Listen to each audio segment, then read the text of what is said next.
Demolition वो क्यों नहीं करेंगे? डीडीए एक अथॉरिटी, डीडीए को मालूम है कि उसका लैंड है, वो अपनी जगह खाली क्यों नहीं कराएगा? अगर वो ओ जोन में है, एग्जाम्पल दूँ, अक्षरधाम जो मंदिर है वो भी ओ जोन के दायरे में आता है कि गवर्नमेंट उसको ओ जोन से बाहर रखेगी या उसको ओ जोन मिलेगी। जैसे सिटिंग एमएलए कहते हैं कि हम जो है ये पहले आर जोन में था, ये ओ जोन में चला। पहले एमपी के नॉलेज में तो आया होगा जब आर जोन में था जब भी, और जब आर जोन से ओ जोन में जा रहा होगा जब भी, तो उसके लिए क्या प्रैक्टिस करिए आप। ईमानदारी वो होती है कि आपको पहले से पता है और आप उसी दिन से डे फर्स्ट से आप एक्शन लेते हैं और फिर कार्रवाई करते हैं।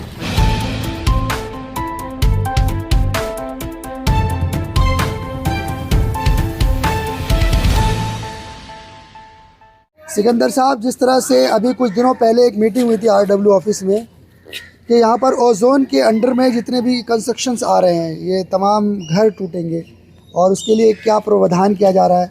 तो सबसे पहले सर ये बताइए, यहाँ के लोग जो परेशान हैं, फ़िलहाल जो नोटिस लगा हुआ आपके पीछे आपने देखा अभी, तो उसमें क्या लिखा हुआ और कब तक इनको खाली करना है?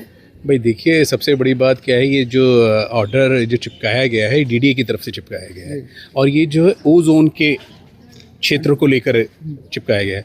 अब आ जाते हैं मीटिंग का जो आपने जिक्र करा। वो मीटिंग जो है दरअसल जब से 1511 कॉलोनियों को रेगुलाइज करने की एक गवर्नमेंट की तरफ से ऑर्डर पास हुआ, उसके बाद वहाँ आरडब्ल्यूए की मीटिंग हुई।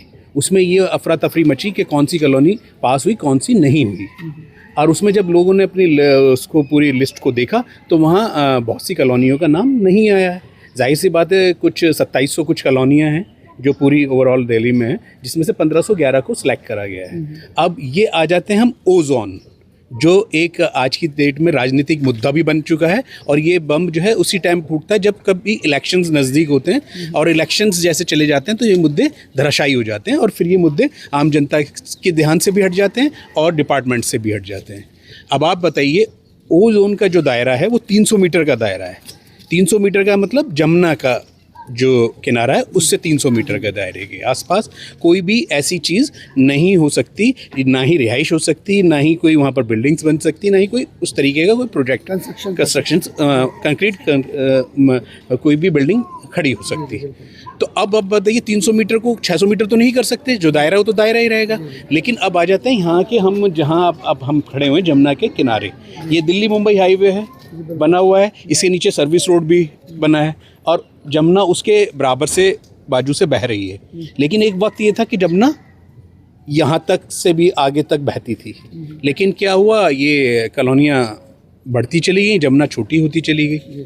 तो ये है कि लोगों को खौफ और डर इसी बात का है कि अब हमें नहीं पता कि ये गाज हम पर गिरेगी या हमारे पड़ोसी पर गिरेगी। सर, ओखला में कितने ऐसे एरिया है जो ओजोन में आ रहे हैं अभी फिलहाल? देखिए, ओखला, देखिए मैं बताता हूँ, बटला हाउस जाकिर नगर, ये जो लोहे का पुल है दिल्ली का, वहाँ से लेकर जैतपुर तक जो जमुना के किनारे किनारे 300 मीटर का दायरा है, वो सब ओजोन में है। ये एक दायरा है ओजोन का। उसमें देखिए, ओजोन में चाहे फिर कुछ भी आए, भाई ओजोन का मतलब यही है ना कि ओजोन के हम जो है उसके वहाँ पर जो है इन लोगों को ये जो आज ये लगाया गया है पोस्टर, और ये जो इनको एक तरीके से बताया गया है कि आप यहाँ से खाली कर दीजिए, तो ये इसीलिए कि ये 300 मीटर के दायरे में आता ही होगा। ऐसा तो नहीं है डीडीए बिल्कुल आंख बंद करके कहीं पोस्टर लगा रहा है या कहीं आपको ऑर्डर्स लगा रहा है। वो उसको कहीं ना कहीं लिमिट पता होगी कि हमारे 300 मीटर का दायरा ये है कि ऐसा है। अगर वो जो एक हवाई बातें होती हैं, देखिए कोई भी प्रवक्ता या कोई भी इंसान, इंक्लूडिंग मुझको भी आप रख लें, अगर मैं कोई हवाई बात करूँगा ना, उसके तो पैर हाथ कुछ नहीं होंगे। लेकिन जो वाटर का जो आप जैसे बता रहे हैं एक प्लांट बन रहा है, वो कहीं ना कहीं कुछ प्लानिंग के तहत बन रहा होगा। अगर उसके खिलाफ अगर वो भी ओजोन में आ रहा होगा तो वो भी गलत है। भाई अगर मैं आपको एक एग्जांपल दूं, अक्षरधाम जो मंदिर है वो भी ओजोन के दायरे में आता है, लेकिन अब कह नहीं सकते कि गवर्नमेंट उसको ओजोन से बाहर रखेगी या उसको ओजोन मिलेगी। आपने देखा होगा, क्योंकि वो जमुना भी तो वहीं से बह रही है उधर से। जी बिल्कुल। तो क्या लोगों को डरने की ज़रूरत है यहाँ पर? जिस तरह से अभी अफरा तफरी मची हुई, लोग बार बार हमें भी कॉल करके पूछ रहे थे क्या होने वाला है, तो क्या अभी प्रावधान है इसके लिए? क्या कोर्ट में जा सकते हैं लोग, यहाँ पर स्टे लगवा सकते हैं? देखिए, कोर्ट का रास्ता तो हमेशा खुला रहता है।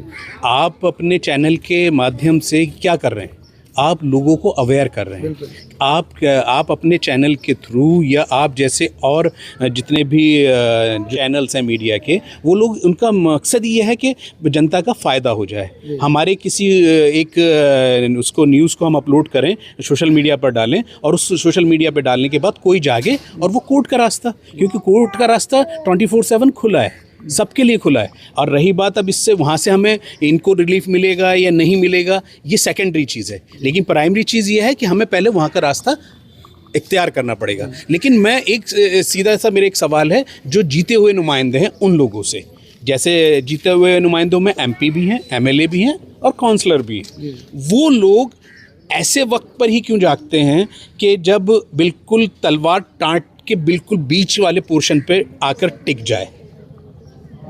उनका काम ऐसा है कि जो जीता हुआ नुमाइंदा है उसका काम यह है कि मेरी जो आवाम है उसकी जो परेशानी है वो मेरी परेशानी है, मैं उससे अवेयर रहूं और उनको अवेयर कराऊं।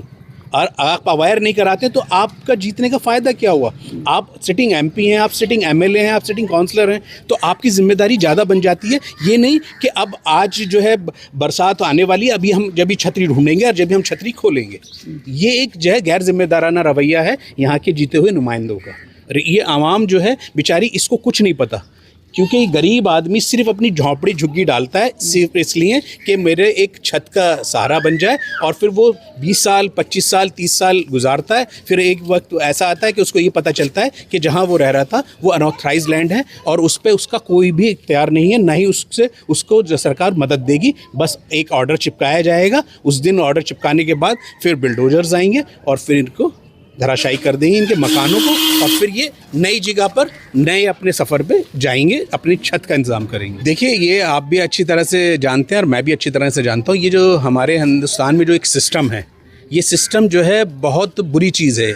मतलब बुरी से मुराद मतलब मेरा ये है कि अगर सिस्टम में जो अच्छी चीज़ें हैं वो तो अच्छी हैं ही, लेकिन कुछ बुरी चीज़ें कैसे, जैसा भी आपने सवाल करा कि ये आज एक दिन में तो ये झुग्गियाँ नहीं बन गई, एक दिन में तो यहाँ बिल्डिंग्स नहीं बन गई। ये ज़रूर ना ज़रूर, क्योंकि जहाँ पर ये चीज़ें हो रही हैं वहाँ से थाने भी नज़दीक हैं, वहाँ से चौकियाँ भी नज़दीक हैं, वहाँ पर से आपको MCD की भी मतलब आपको वाटर लाइन आ रही है, वहाँ से गवर्नमेंट के रोड्स भी निकल रहे हैं, गलियाँ भी बन रही हैं, पिलर्स भी, जो बिजली के पिलर्स हैं, जो BSC वाले जो पिलर्स गाड़ते हैं। अब आप ये देखिए, ये पिलर्स जो गाड़े हैं, ये इन्होंने तो नहीं गाड़े होंगे ना, ये गवर्नमेंट की एक प्लानिंग के तहत ये पिलर्स यहाँ पर आए हैं, और ये गवर्नमेंट के उसके हुक्म से ही सीवर लाइन ये डली हुई है, पक्का कंक्रीट वाला रोड बना हुआ है। ये ऐसा नहीं है, ये सिर्फ क्या है, एक पूरा एक तरह बोलते हैं ना सिंडिकेट है। सिंडिकेट जो है क्या करता है, वो लोगों को मजबूर करता है पैसे दे लेकर काम करने पर, और वो पैसा देते हैं अलग अलग डिपार्टमेंट्स को लोग, और आंख बंद कर लेते हैं बिल्कुल सतर्मुर्ख की तरह, और सोचते हैं कि अब इन्हें पैसा दे दिया है लेकिन अब हमारा कुछ नहीं होगा। लेकिन क्या है, जितनी भी एजेंसीज़ हैं जो पैसा लेके काम करती हैं और जो पैसा लेके इन चीज़ों को बढ़ावा चढ़ावा करती हैं, जो इतने बड़े स्केल पर ये लाकर खड़ा कर देती हैं, सबसे मेन जिम्मेदारी तो उन्हीं लोगों की है, क्योंकि ये लोग जो हैं इन्हें अवेयर भी नहीं है कि ये ज़मीन हमारी है या नहीं है, और आपने इनको बसा दिया। आप रात दिन यहाँ से गुजर रहे हैं, आप रात दिन यहाँ से रोड्स बनवा रहे हैं, सारी चीज़ें जब आपको नज़र नहीं आता। लेकिन क्या है, ये जो पैसा है जिस पे गांधी जी छपे हुए हैं, ये इसके सब मुरीद हो जाते हैं और फिर आंखें मूंद कर सारी चीज़ों को बढ़ावा देते हैं। सिकंदर साहब, कितने घर आ रहे हैं और तकरीबन कितने एरिया टूटेगा? देखिए, घरों का तो अंदाज़ा मैं बिल्कुल फिगर, कितनी फैमिली बेघर हो सकती है? भाई देखिए, फैमिलीज तो बहुत ज़्यादा बेघर होंगी। अब आप हमें एक छोटे से दायरे में खड़े हुए, मैंने आपसे जिक्र करा लोहे वाले पुल से लेकर जो जमुना का 300 मीटर का ओजोन वाला एरिया है, तो बहुत फैमिलीज़ हैं, बहुत लोग हैं।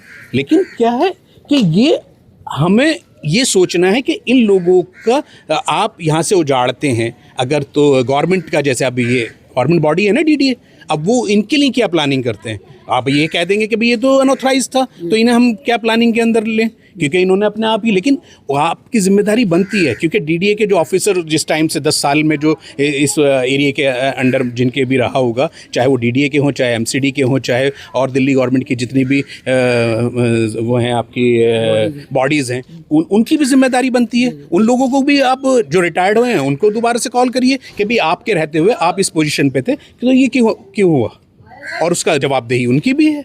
लेकिन ये बहुत कहना मेरे लिए भी आसान है, और गवर्नमेंट जो है इससे आंख मूंद लेगी, उनके ऊपर कोई कार्रवाई नहीं होगी। सर आपके पीछे ये जो पोस्टर लगाया हुआ है वो लगा दिया उन्होंने, अब वो चले गए लगा करके, अब इनको बोल दिया गया कि 15 दिन में खाली कर दीजिए। लोग कह रहे हैं पैनिक होने की ज़रूरत नहीं है, ये रूमर्स ना फैलाएं।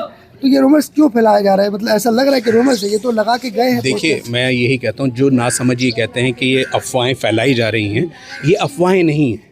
आप एक बात बताइए, ये सरकारी पेपर है, अगर ये अफवाह होती तो ये सरकार की इस पे मोहर नहीं होती, है ना। तो ये मेरा मतलब ये है कि पैनिक ऐसे ना करें, लेकिन इसका रास्ता ढूंढें। जो यहाँ के जीते हुए नुमाइंदे हैं, जो यहाँ के RW हैं, उन लोगों को मिल बांट के, और वो जो यहाँ के और जिम्मेदार लोग हैं वो एक मीटिंग्स रखें कि भाई अब ऐसे ऐसे ये पर्चे लगे हैं, इसके हम क्या एक्शन उठाते हैं। आपको याद होगा जो मुरादी रोड पर मामला चला, मैंने जब भी ये कहा था कि लोगों को पता ही नहीं है कहना क्या है, करना क्या है, लेकिन जब कोर्ट का रास्ता खटखटाया गया, मैंने बोला था उस दिन भी कि न्याय की देवी जो है वो सबके लिए बराबर है।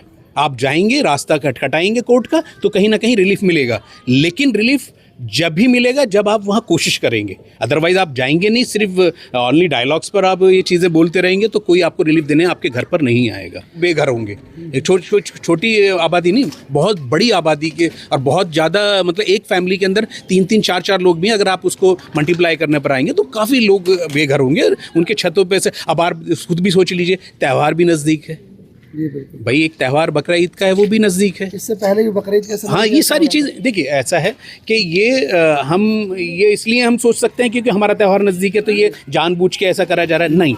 लेकिन ऐसी चीज़ें नहीं है कोई एक ही दिन में हो जाती हैं। ये क्या होता है, जो जिम्मेदार लोग हैं उनकी नॉलेज में सब कुछ होता है। मैं और आप मैंगो पीपल हैं, ये लोग मैंगो पीपल हैं, हमारे तक वो बातें नहीं पहुंच सकती जो इनके लेवल तक पहुंचेंगी।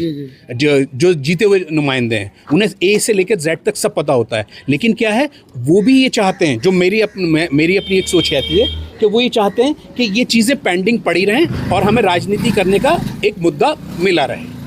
सिटिंग जो MLA हैं अमानत साहब, उन्होंने ये कहा है कि ये पहले R जोन में था, फिर उसको वापस O जोन में लाया गया है, तो इसका मतलब उन्हें पहले से पता था।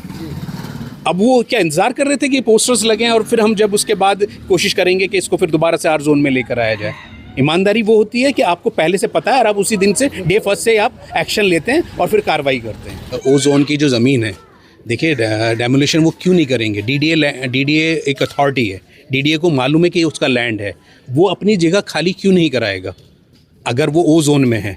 लेकिन आप जो है दोनों चीज़ें मिलाइए मत। जैसे कि मिलाने का मतलब मैंने आपसे कैसे कि जैसे सिटिंग MLA कहते हैं कि हम जो है ये पहले R जोन में था, ये O जोन में चला गया, बिना सहमति के, बिना नॉलेज के। तो MLA MP के नॉलेज में तो आया होगा जब R जोन में था जब भी, और जब R जोन से O जोन में जा रहा होगा जब भी।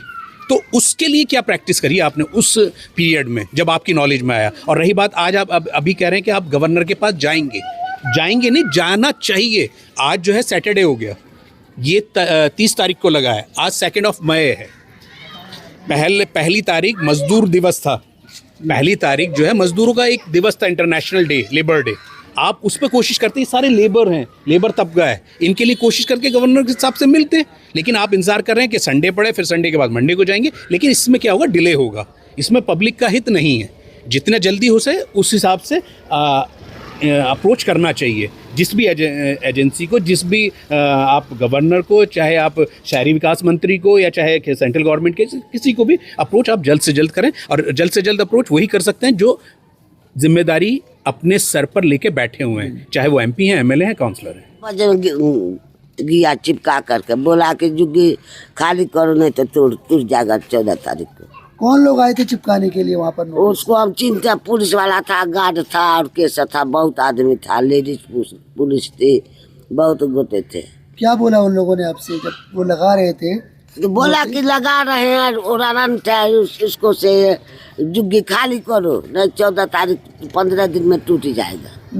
हम लोग कहा तो हम तो अपना इंतजाम करो, जल्दी से इसको खाली करो, 14 तारीख को तोड़ने वाला है। ये सब कहा और कहा, कुछ नहीं बोला। इतना कितने सालों से रह रहे हैं आप यहाँ पर? अब तो बहुत सालों से, हम लोग 20 साल से रह रहे हैं। तो अब क्या करेंगे आप आगे? आगे क्या करेंगे, जो खुदा के मंजूर होगा वही करेंगे। क्या करेंगे? पहली बार नोटिस लगा, इससे पहले भी नोटिस लगा था आप लोगों को खाली करने के लिए? एक बार और बहुत दूर लगा था तो उससे के बाद आज फिर परसों आया तो लगा करके दिया है। इसके बाद गया तो अभी नहीं कोई आया, वो तो नोटिस दे करके गया है। अब क्या करेगा नहीं करेगा मेरे क्या पता।